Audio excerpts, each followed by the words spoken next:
What were the forgotten 1950s color TV broadcast wars? Imagine a time when television was just starting to glow in color, but the path to that vibrant future was anything but smooth. In the early 1950s, America was already hooked on black and white television sets, but behind the scenes, a fierce battle was brewing over which color system would become the standard. This was not just about pretty pictures. It was about control of the future of broadcasting and manufacturing. Two giants, CBS and Radio Corporation of America, or RCA, each had their own ideas. CBS pushed a mechanical color system that used spinning discs to create color images. It was simple but not compatible with existing black and white TVs. RCA, on the other hand, was developing an all-electronic system that promised seamless compatibility but was more complex and less stable at first. The Federal Communications Commission, or FCC, was the government body that regulated broadcasting.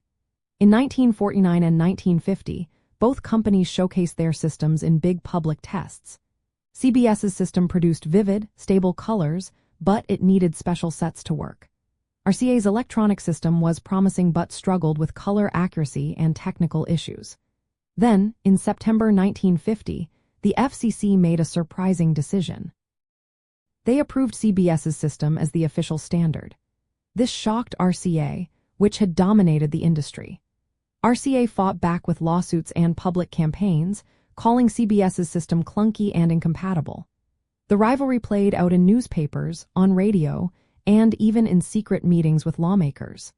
Meanwhile, most existing black and white TVs could not display CBS's color broadcasts without expensive adapters.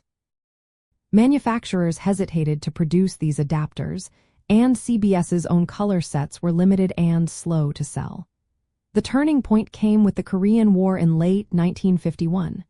The government ordered a halt to color TV production to conserve materials for the war effort. This pause gave RCA time to improve its system. By 1953, the FCC reversed its decision and adopted RCA's electronic color standard, which could work with existing black and white sets. The first nationwide color broadcast using this standard was the 1954 Rose Parade, marking the real start of color television in America. Looking back, this forgotten battle shows how the post-war era was full of optimism and fierce competition. For a brief moment, it seemed CBS might revolutionize TV with vibrant color. The public followed the drama, imagining a future where TV was not just seen but seen in color. Although CBS's system faded away, the story of these broadcast wars shaped how television developed. The RCA-compatible standard became the foundation for decades of color broadcasting, influencing how programs were made and watched. It also highlights how government decisions, corporate rivalries, and global events like the Korean War can change technological progress.